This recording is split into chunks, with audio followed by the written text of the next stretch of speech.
Muy buenos días a todos. Hoy es el tercer domingo de Adviento. En las liturgias antiguas de la Iglesia se lo llamaba Domingo de Gaudete. En latín gaudete significa alégrense. Y está tomado de la primera frase de esa liturgia que comenzaba con las palabras de Filipenses 4:4. Alégrense siempre en el Señor. Gaudete in Domino semper. Y es así, hoy venimos con alegría porque todos estamos experimentando una cierta sensación de cercanía, de que el gran evento del nacimiento de Jesús está por suceder, sabiendo que con Él todo absolutamente cambiaría. Les invito a abrir sus Biblias en el Evangelio de Juan, capítulo 4, que fue la segunda lectura que tuvimos. Esto está en la página 1109. En su ministerio Jesús habló con muchas personas y en este capítulo de Juan registra la conversación más larga que él tiene en uno de los evangelios. Intencionalmente Juan la coloca esta conversación después de la conversación que tuvo con Nicodemo en Juan 3. Las dos conversaciones, la de Nicodemo y de la mujer samaritana, son bastante diferentes.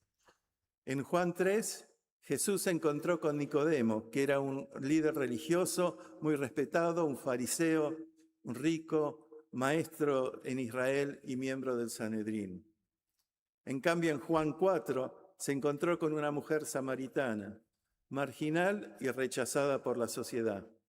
Una mujer que en la Biblia no tiene nombre, aparece sin nombre. Sin embargo, las dos conversaciones son también muy parecidas. Tanto Nicodemo como la mujer samaritana estaban espiritualmente muertos y necesitaban una renovación en su vida, necesitaban vida nueva. Ambos estaban sedientos, aunque llegaron a esta situación por distintos caminos de la vida. Ambos necesitaban descubrir que el Evangelio, que Jesucristo, se trata de lo que Dios ha hecho por nosotros por medio de Él. Con todo esto en mente, hoy vamos a exponer Juan 4, versículos 1 al 14, para tratar de entender la historia de la samaritana y capaz ir un poquito más allá de lo que el propio texto propone. Así que estamos en Juan 4, página 1109. Juan comienza diciendo que Jesús sabía que los fariseos habían oído de que el ministerio de Jesús estaba creciendo, que estaba ganando y bautizando más discípulos que Juan. Y enseguida Juan aclara, en realidad no era Jesús quien bautizaba, sino los discípulos.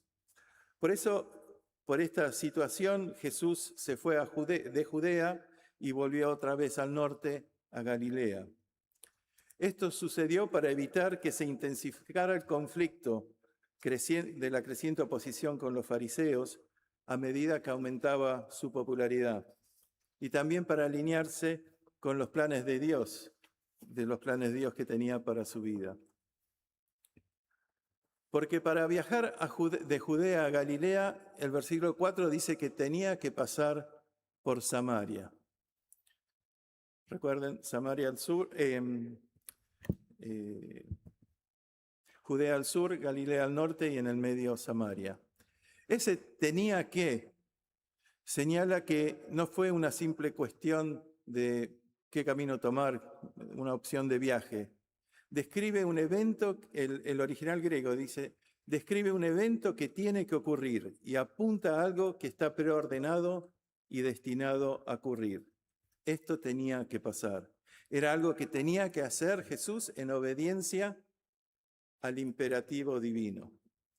Jesús no estaba tomando la ruta más corta de Judea a Galilea, sino que estaba obedeciendo la misión encomendada por Dios Padre.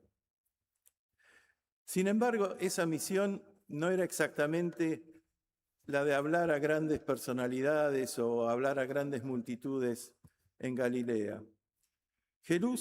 Jesús había tomado la ruta que iba por Samaria por una única razón, para tener una conversación personal con una mujer simple, humilde, pecadora y marginada. Solo por eso. Pero esta conversación sabemos que iba a tener consecuencias enormes en su ministerio. Algo que rompió con 3 barreras o preconceptos. Así que vamos a ver las 3 barreras. Primer problema, la mujer era samaritana. Samaria queda entre Judea al sur y Galilea al norte. Había varias rutas posibles, dijimos, para llevar de Judea a Galilea. Algunas más cortas, otras más largas. La más corta era atravesando Samaria, pero el asunto era que muchos judíos no querían pasar por Samaria, por el odio y el resentimiento que sentían para estos pueblos. Preferían hacer un recorrido más largo, con tal de no pisar tierra samaritana, con tal de no encontrarse con nadie, ni utilizar los mismos pozos de agua, ni respirar el mismo aire. Esa era la actitud de los judíos para con los samaritanos. Este sentimiento, esta repulsión había surgido siglos antes, después de la muerte de Salomón, en que el reino se dividió en 2, el reino del norte y el reino del sur. Los asirios, sabemos que en el 722 conquistaron el norte y muchos israelitas fueron deportados. Después los que quedaron no mantuvieron su identidad ni su fe, porque se habían comenzado a mezclar con los pueblos idólatras y paganos. El resultado fue Samaria, un pueblo que decía ser heredero del Israel original, el Israel histórico, pero estaba totalmente corrompido en su religión y en sus lealtades. Los judíos los consideraban ceremonialmente impuros. Imagínense que ya para la época de Jesús, por ejemplo, en Juan 8:48, vemos que llamar a alguien samaritano era equivalente a decir que era un endemoniado. La segunda barrera no era solo samaritana, sino que era mujer samaritana. Generalmente los hombres judíos no conversaban públicamente con las mujeres, menos con mujeres desconocidas, porque eso podía generar sospechas y vergüenza, y más aún si esa mujer, en este caso, era samaritana. Tercero, la mujer no era solo una mujer samaritana, sino que era una mujer marginada por su propia gente, por su propia comunidad, por su carácter moral. En la última parte del capítulo 4 leemos que Jesús revela, hacerle unas preguntas, que la mujer había tenido 5 maridos y con el que estaba ahora no era su marido. Por todo esto, ella era una mujer marginada y alienada por su propia gente, por las propias mujeres de su pueblo. Así que bueno, esta era la mujer con la que Jesús tenía que encontrarse para conversar. Tenía el mandato de Dios para ir y conversar con ella. Como vimos al principio, el encuentro no fue casual, sino algo preparado de antemano por Dios para ese momento, esas circunstancias y con un propósito definido. Si seguimos leyendo, vemos que Jesús llegó a la ciudad samaritana llamada Sicar, o Siquem, lo que hoy es Nablus, en Cisjordania, cerca del terreno que Jacob le había dado a su hijo José. Y allí estaba el pozo de Jacob, construido 18 siglos antes. Juan agrega que Jesús estaba fatigado por el camino. Es interesante ver acá que Jesús, a pesar de ser Dios, era hombre perfecto también, como nosotros, porque estaba cansado, físicamente agotado y con sed. Juan dice que cerca del mediodía, en eso una mujer de Samaria llegó a sacar agua. Imagínense, acá estamos en medio de este desierto, con el pozo, al mediodía el calor que hacía, peor que en la Patagonia, y la mujer sola yendo a buscar agua, y ahí estaba Jesús. porque las mujeres no iban al mediodía, las mujeres iban cuando caía el sol o bien de madrugada. Pero esta mujer tenía que ir ahí porque las otras mujeres las veían mal por sus antecedentes, ¿no? Por su moralidad. Así que en medio de esa soledad del mediodía, en ese calor sofocante del mediodía, Jesús inició su planeada conversación. El versículo 7 dice que Jesús le dio a la mujer, le dijo a la mujer, dame de beber. Y con esto Jesús dio inicio a la conversación.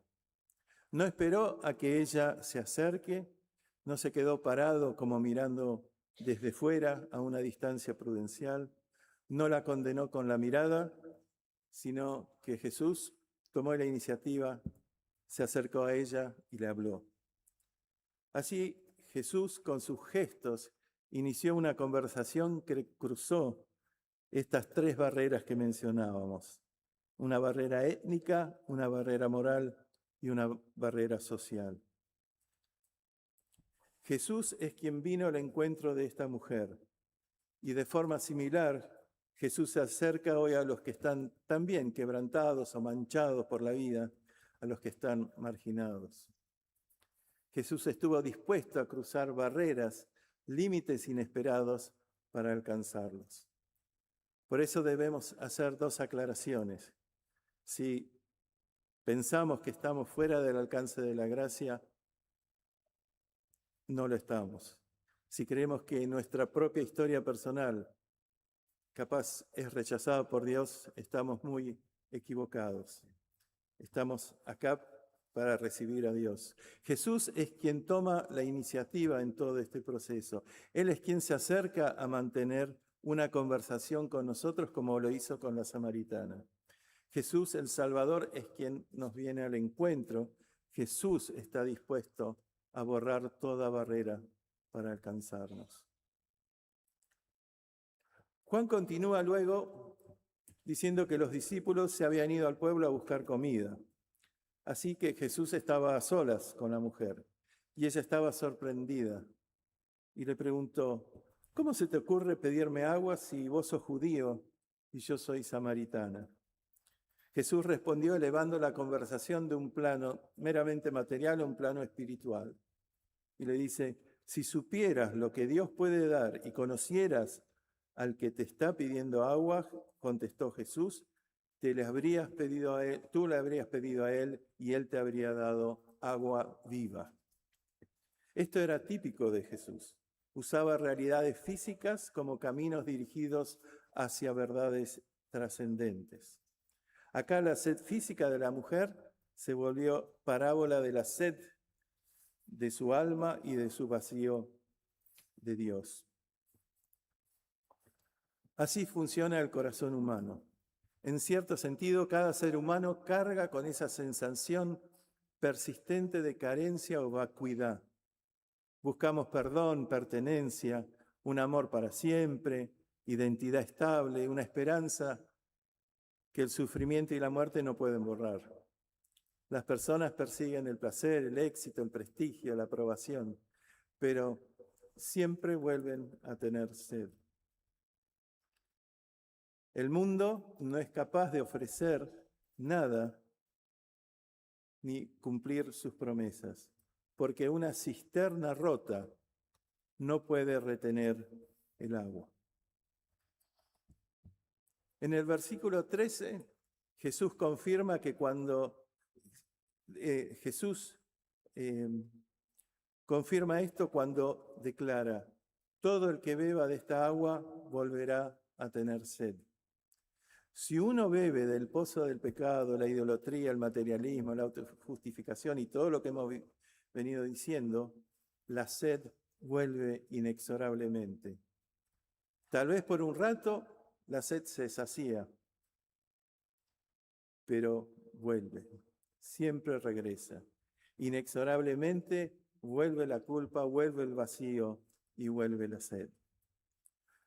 Pero entonces Jesús da la respuesta, que es también promesa.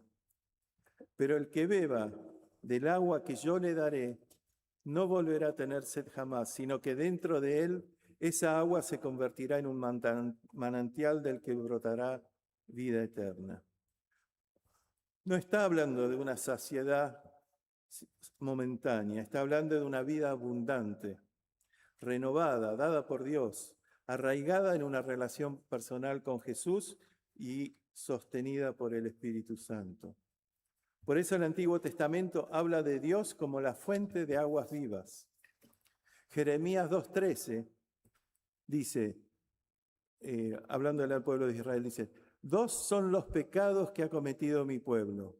Me han abandonado a mí, fuente de agua viva, y han cavado sus propias cisternas, cisternas rotas que no retienen el agua. La ilustración es que dejamos la fuente por un sustituto que no sacía nuestra sed. Bebemos de charcos contaminados, mientras al lado corre un manantial donde fluye el agua de vida. El hombre de hoy prefiere deleitarse en el agua contaminada del charco, de un charco estanco, que entregarse a la fuente inagotable de agua viva que Dios provee, solo en Jesucristo. El hombre de hoy prefiere la irrealidad de una realidad que no es tal. Por eso Jesús no nos está ofreciendo una mera idea teológica, nos está ofreciendo saciar la sed. Jesús nos está ofreciendo vida y vida en abundancia. Si seguimos leyendo en el capítulo 15, en el versículo 15, la mujer responde: bueno, Señor, dame de esa agua. La mujer, en toda su humildad e ignorancia, entendió perfectamente lo que Jesús le estaba ofreciendo. Y leemos en el versículo 28 que la mujer dejó su cántaro, salió corriendo al pueblo y dio testimonio de su encuentro con Jesús a todos sus vecinos. Así que con esta historia la Biblia nos interpela a todos. Preguntémonos de qué pozo estamos bebiendo. ¿Estamos bebiendo de la fuente de vida de Jesús o de la cisterna rota que no puede retener el agua? Para algunos el pozo de agua es el éxito, el amor fugaz, el reconocimiento personal, los proyectos propios, pero para otros puede ser cualquier otra cosa. Cualquier cosa puede volverse un ídolo. Una vida bajo control y tranquila, el trabajo, el fútbol, cualquier cosa puede transformarse en idolatría. Y ante todo esto Jesús nos advierte: ok, pero vas a volver a tener sed. Y con esto describe nuestras realidades. Notemos que Jesús no dice simplemente deja de pecar entonces, deja de pecar. Él nos ofrece una fuente, ofrece una vida nueva y nos llama a ser renovados por dentro. Y esto no termina en nosotros. Si miramos a nuestro alrededor, muchas personas están sedientas. En la calle, en nuestras casas, en nuestros hogares, en la iglesia. Quizás lo ocultan, lo padecen de forma velada, pero ellos están sedientos. Tenemos que tratar de identificarlas y ayudarlas. Y lo que necesitan no son solo consejos humanos, necesitan saber que hay agua real y que hay un Salvador que la ofrece gratuitamente. Jesús se sentó junto al pozo de Jacob para tener una conversación con la mujer samaritana, una persona muy parecida a nosotros. Él inició la conversación, él cruzó las barreras, él dijo la verdad.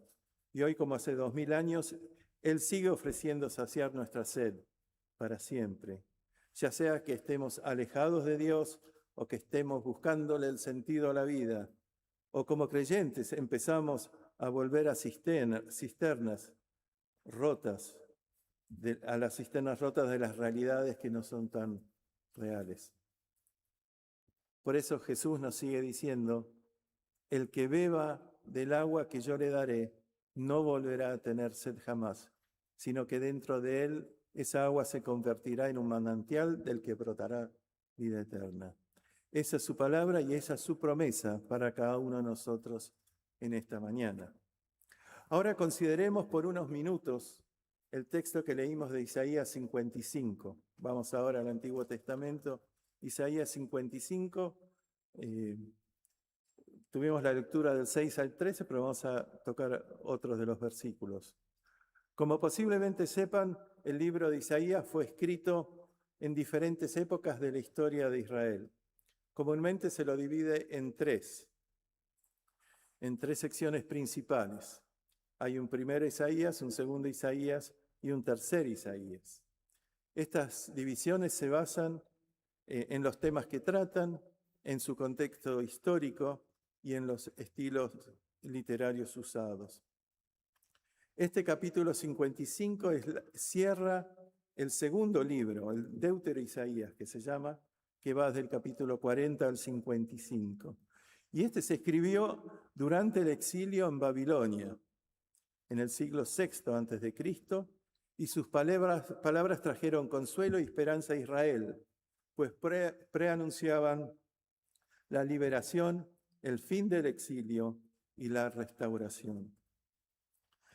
Las palabras de Isaías 55 estaban dirigidas primero al Israel pecador, segundo al remanente justo dentro de Israel, tercero a los gentiles, también a Egipto y a Siria, a los enemigos. O sea, estaba dirigido a todos. Así que las palabras del Salmo, las palabras de Isaías, son también para nosotros. Porque nadie quedaba fuera de la restauración y de su amor.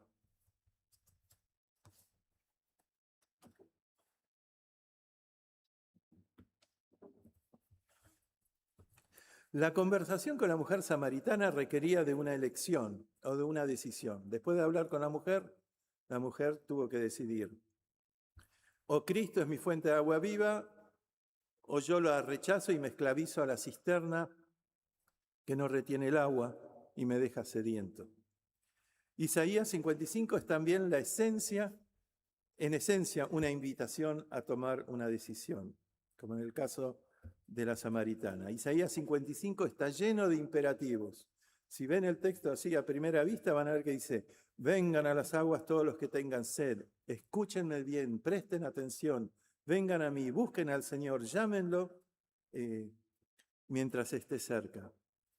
Son invitaciones que demandan una decisión, demandan una respuesta. El capítulo empieza con: vengan a las aguas todos los que tengan sed. San Agustín decía que esta sed es un vacío con forma de Dios en el interior del corazón del hombre.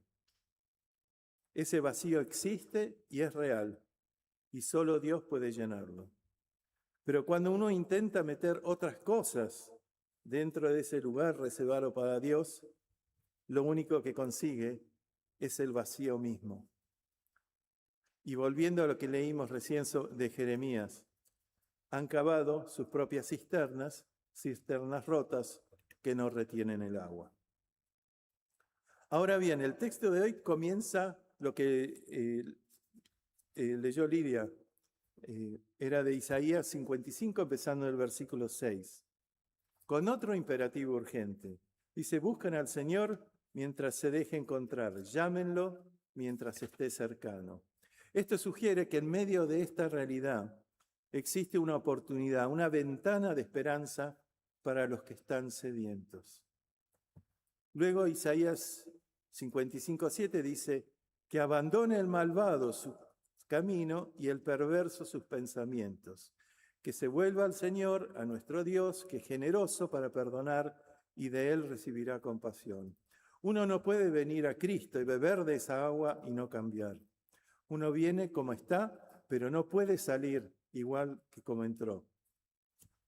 Conocer a Jesús, o sea, beber del agua de la fuente, implica una reorientación radical de nuestra vida y de nuestras prioridades. Nuestra vida debe empezar a reflejar quién es Él. Una vida más real, una vida más santa, más comprometida, más generosa, más valiente y más, en esencia, más verdadera. Luego los versículos 8 y 9 dicen: porque mis pensamientos no son los de ustedes, ni sus caminos son los míos. Mis caminos y mis pensamientos son más altos que los que ustedes, más altos que los cielos sobre la tierra.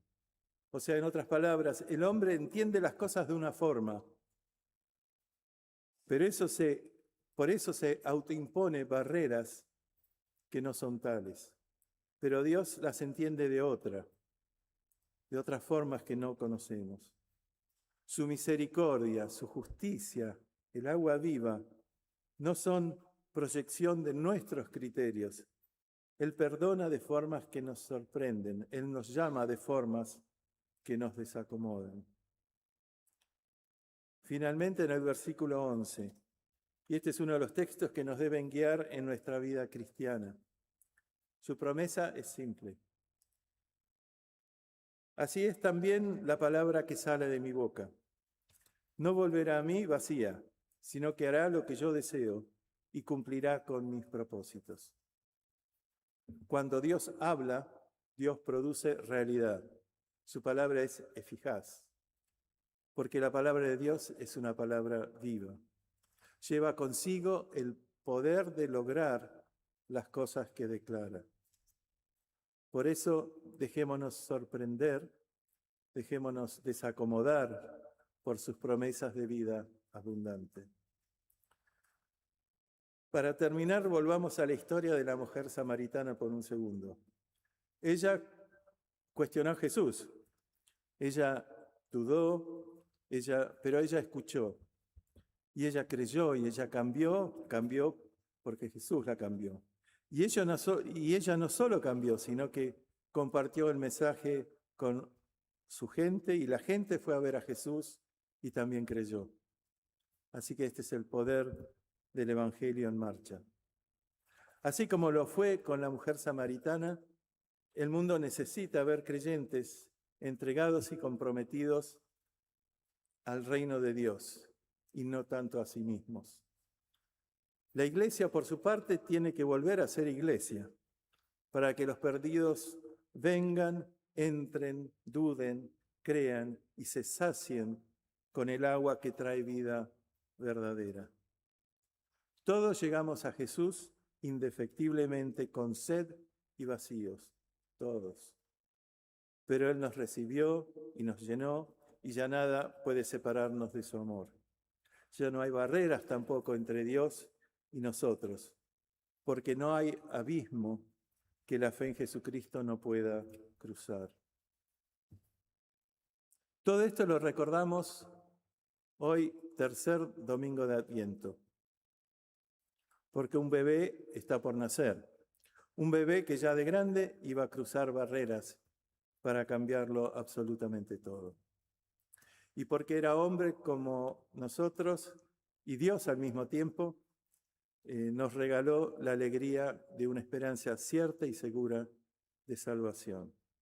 Y también nos regala el versículo 12 de Isaías 53 que dice: ustedes saldrán con alegría y serán guiados en paz. A su paso las montañas y las colinas prorrumpirán en gritos de júbilo y aplaudirán todos los árboles del bosque. En vez de zarzas crecerán cipreses, mirtos en lugar de ortigas. Esto dará renombre al Señor. Será una señal que durará para siempre. Como mencioné en la introducción sobre la liturgia latina, Gaudete in Domino semper. Alégrense siempre en el Señor. Otra vez les digo, alégrense. Amén. Oramos. Querido Dios, Señor nuestro, gracias te damos por poder escuchar tu palabra, por poder escuchar tu mensaje hacia nosotros. Sabemos que nosotros hemos sido bendecidos por ella, que tenemos vidas nuevas, vidas abundantes, vidas donde los ríos de tu amor y sabiduría fluyen y van a fluir por la eternidad. Por eso en esta mañana, acercándose a la Navidad, en este tercer domingo de Adviento, oramos por todos los que no te conocen, los que capaz el motivo navideño sirva de excusa para alcanzarlos, para llegar a ellos, para comentarles sobre lo que nosotros creamos. Señor, sabemos que sos un Dios que traspasa cualquier barrera. Enséñanos a hacer esto también, traspasar las barreras que nos autoimponemos. Señor, somos herederos tuyos, tenemos un gran tesoro que compartir, te pedimos que nos ayudes a hacerlo en cada día de nuestras vidas. Todo esto lo pedimos en el nombre de tu Hijo Jesús. Amén.